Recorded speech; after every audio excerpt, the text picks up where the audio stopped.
video is sponsored by Card Kingdom. If any of the cards in this list are your favorites too and you don't have them, you can go to cardkingdom.com to buy them. Hello everyone, I'm Nitsahone and it is Friday, so that means it's time for another MTG Top 10. This week, I'm doing something a bit different from my usual MTG Top 10s, and it is something I've done before at the end of the year, and that is to talk about the 10 cards that saw their first printing in 2018 that I had the most fun playing with. The sets that were released in 2018 are Rivals of Ixalan, Core Set 2019, because that makes sense, Dominaria, and Guilds of Ravnica. Note that I said specifically that the card had to have seen its first printing this year. This means that one card I love that would undoubtedly make the list otherwise, Siege Gang Commander, isn't eligible for this list. Keep in mind too, this is not a list of the best cards at all, just the ones I like playing with the most. Keep in mind, I almost exclusively play Limited, and as a result my takes on these cards are going to be pretty much about drafting and sealed.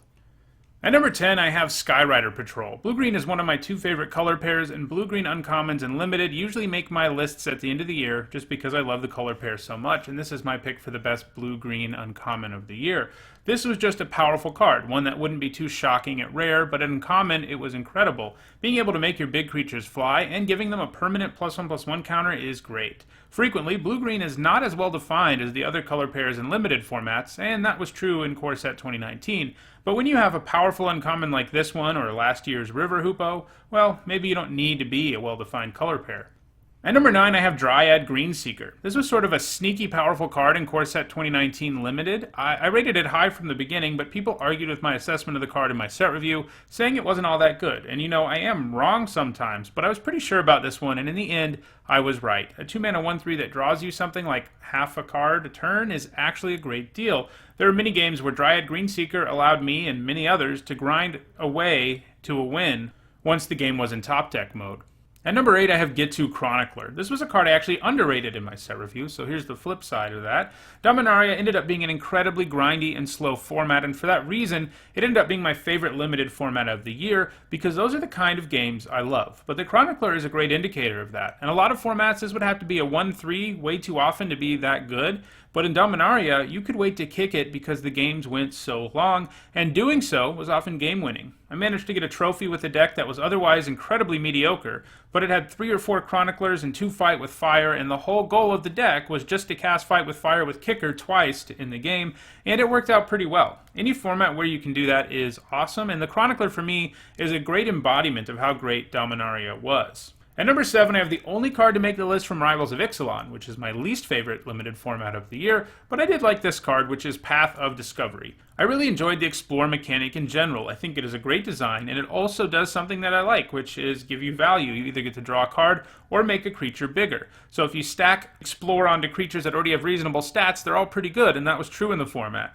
If you haven't gathered already, I'm really into grindy cards that can win you a game in the long run, and tacking on Explore to every creature you play is a great way to do that. I was lucky enough to draft this card 3 or 4 times, and it was awesome every time. At number 6, I have the only saga on the list, the Eldest Reborn, which I sort of have here as a stand-in for all the sagas, but of all of them, this one was my favorite. Another good example of how grindy Dominaria was. The Eldest Reborn on paper didn't look ultra impressive to me, just because it takes so long to do something, but in the long run, the Eldest Reborn gives you at least a 2-for-1, and that's amazing. The design, artwork, and play of all the sagas was pretty awesome, and I hope we get to see them again. At number 5, I have Disinformation Campaign. From the start, this card looked awesome to me, provided that the format wasn't blistering fast. This is because it could give you a 2-for-1 on the face of it, but once you start surveilling and doing it over and over again, your opponent's just going to lose. It's yet another grindy card that lets you win the game by outcarding your opponent. I really like Disinformation Campaign and the Surveil mechanic in general. It's kind of similar to Explore, so it's probably not too much of a surprise. At number 4, I have Zoe Oni Thousand-Eyed. So the Golgari color pair in Guilds of Ravnica draft has some issues, namely that the payoffs for loading up your graveyard at lower rarities are middling at best, whereas decks like Izzet and Dimir have payoffs that are awesome at lower rarities. But if you get a Zoe Oni early in a draft, you're going to be in business. Even just 2 insects is nice, and there are plenty of games where she creates way more than that.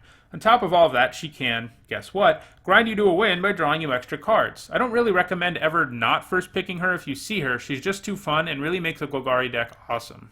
At number 3, I have Crackling Drake. My second favorite color pair is blue-red, so most years I feel like a blue-red signpost uncommon is going to make this list, and it did this year.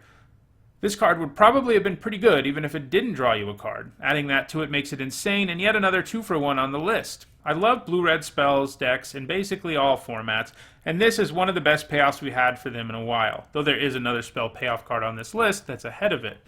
The fact that Crackling Drake is actually seeing play in both Modern and Standard is almost enough for me to start playing those formats again. At number 2, I have Fungal Plots. I've always liked Saprolings, and this is a Saproling build-around. You don't even necessarily need other Saprolings to make it work, just a graveyard full of dudes, but when this is at its best, you can draw cards with your Saproling tokens. Either way, a token engine that can turn into a card drawing engine is something I love, and I have lots of fond memories of running Fungal Plots in Dominaria Draft. And at number 1, I have a card that probably does not come as a surprise to many of you, and that is Murmuring Mystic. I already said I love spell payoffs, and this one is incredible.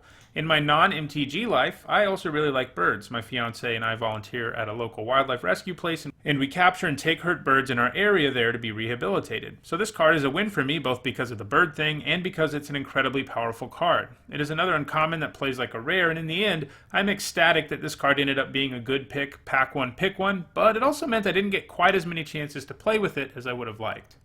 Well, that does it for this week's MTG Top 10. Next week, we'll get back to normal, looking at the history of the game and using objective statistics to talk about cards instead of just talking about my favorites. If you enjoyed this video, don't forget to like it and share it so others can enjoy it too. If you want to make sure you catch future MTG Top 10s, don't forget to subscribe and click on the bell icon to stay notified. Thanks for watching.